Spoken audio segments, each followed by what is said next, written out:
Just want to send you a huge thank you for tuning in. I can't believe this is 2 years that we've been on this journey. Looking forward to reviewing all of those awesome episodes and creating more for you.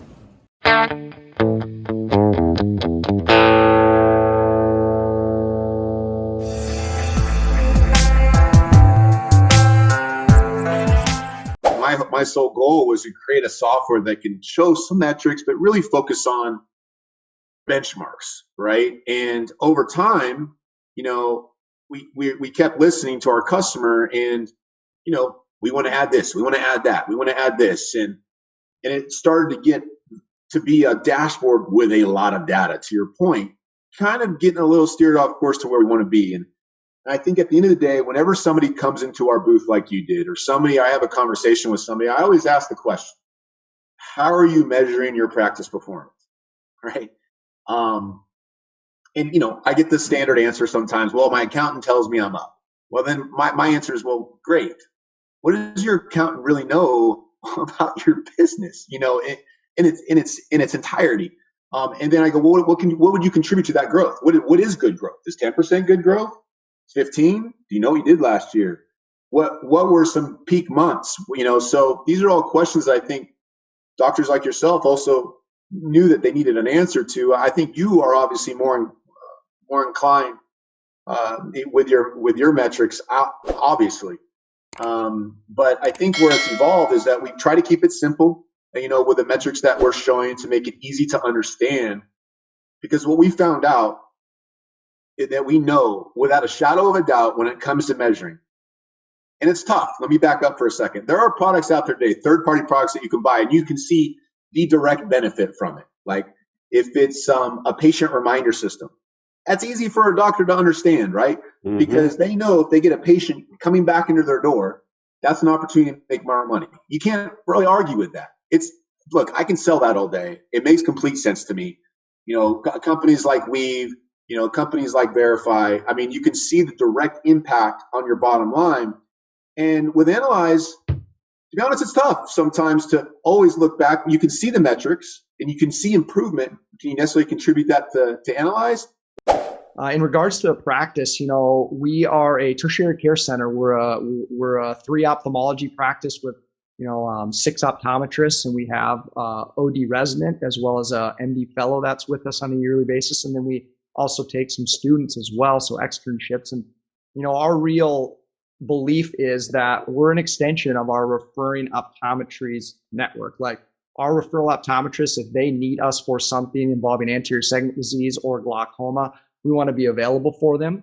That may mean surgery. That may mean just, hey, another second opinion.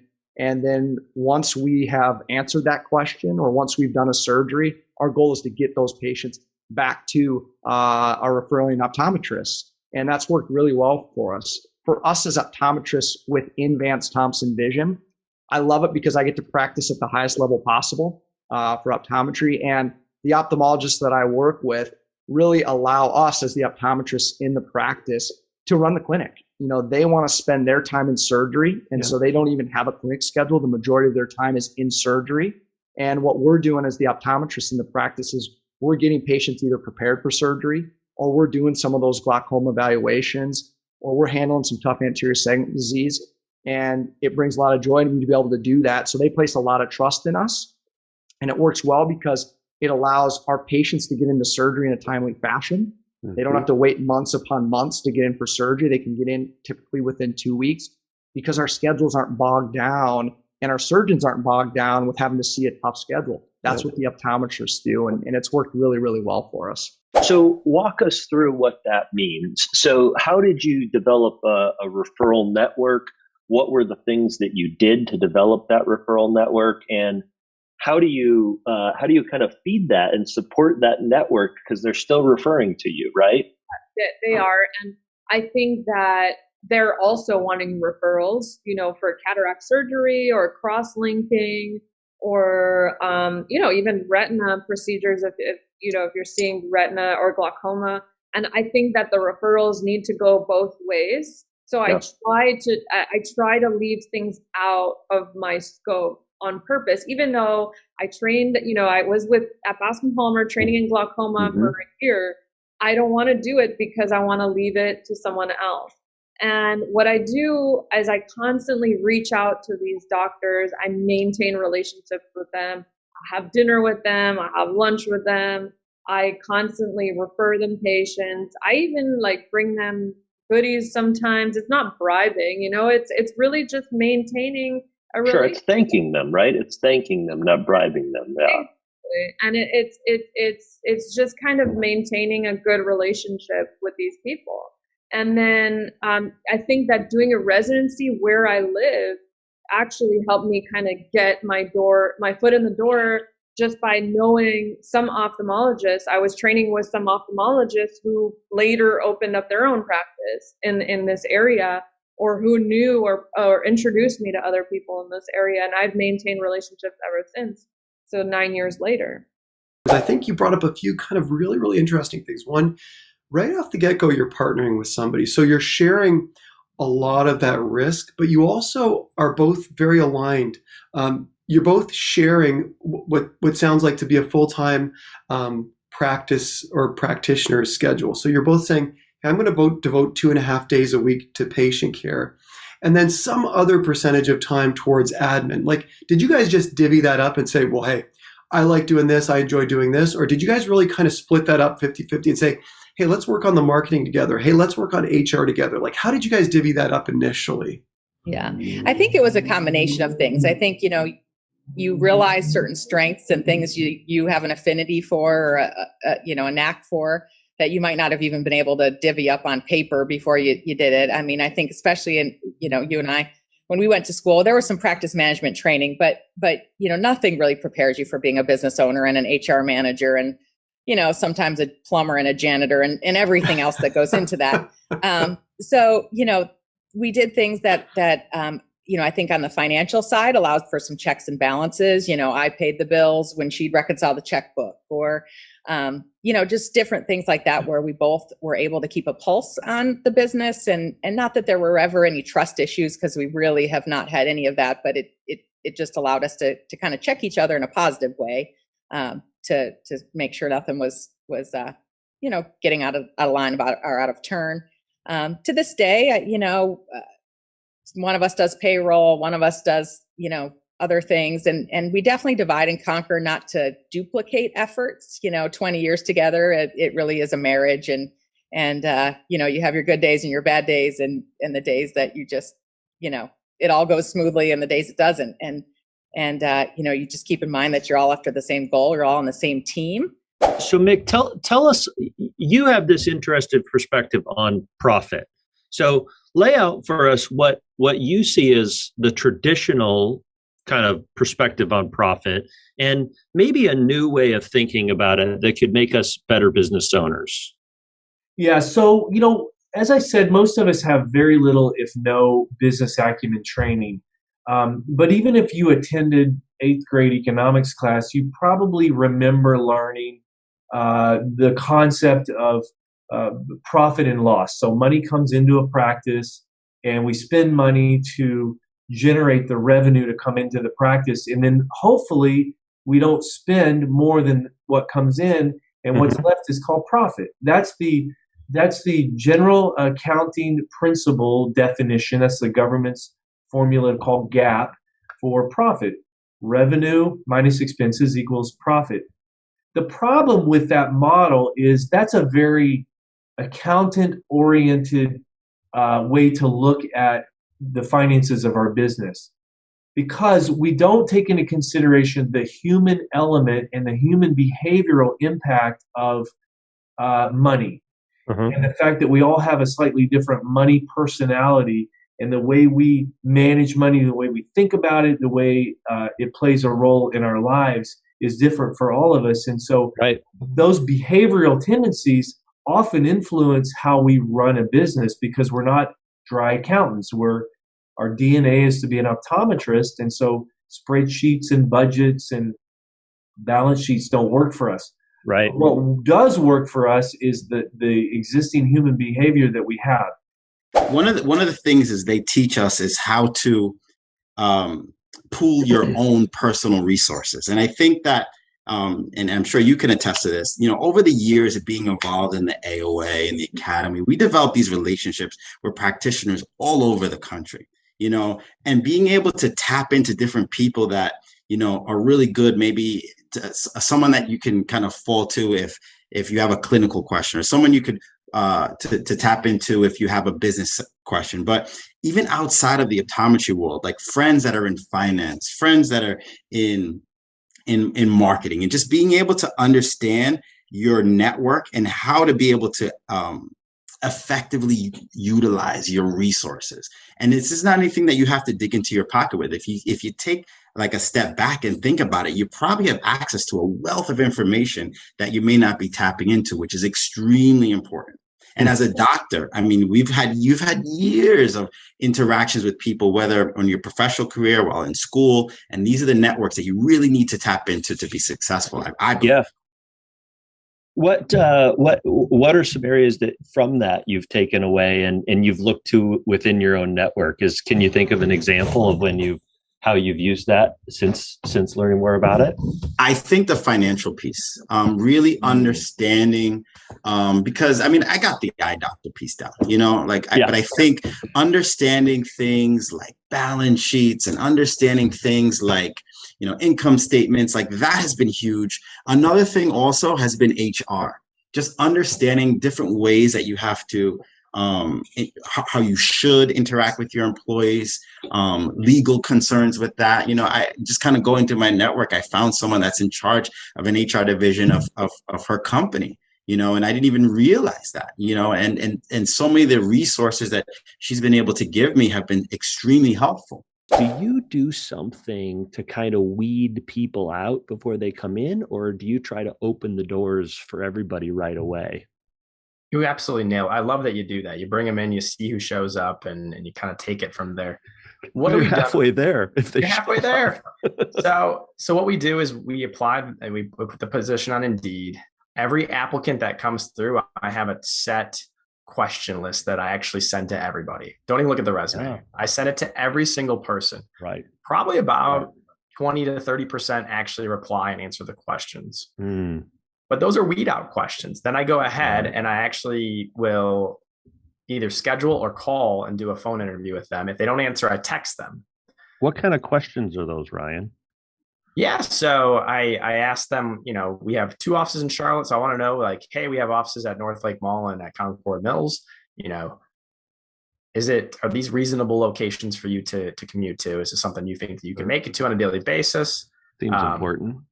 Everybody in our practice has to cover weekdays and weekends. Is this something you're able to do? Tell me about a time when you've encountered challenges in a workplace environment, particularly a conflict, and how you go about addressing that and how you've actually handled that situation.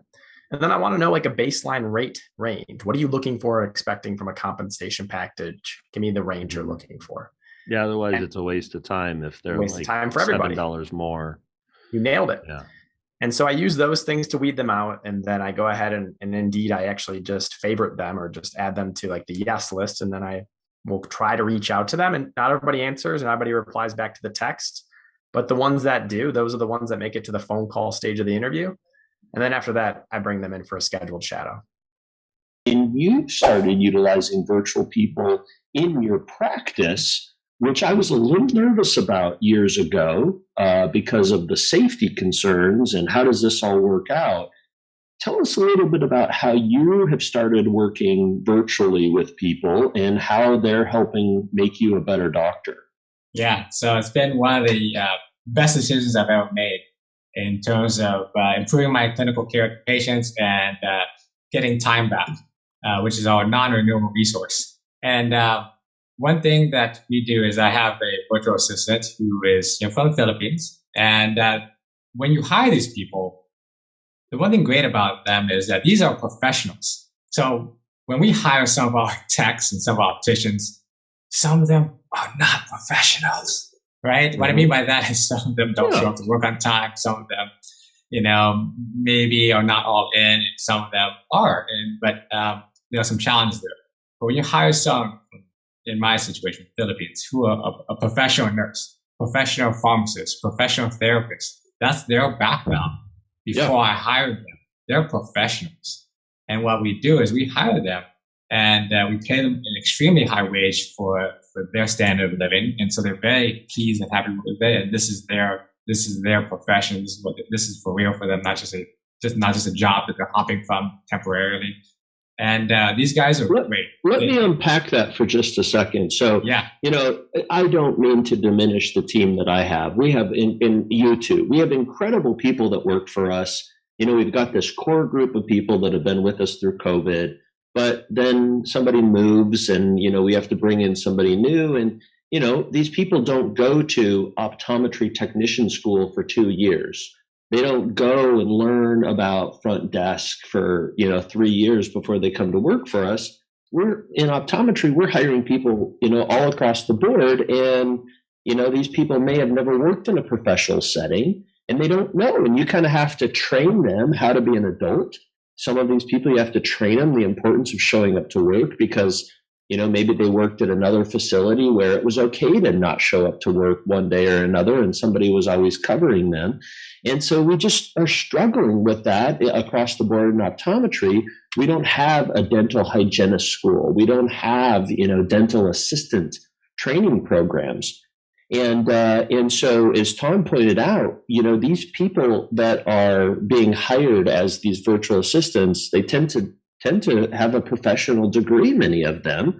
I've hired an architect who was getting paid more to work with me than she was able to get paid as an architect in the Philippines. And you're pointing out, nurses or, in some cases, physical therapists, they want to be in the medical community, and this is even paying them more.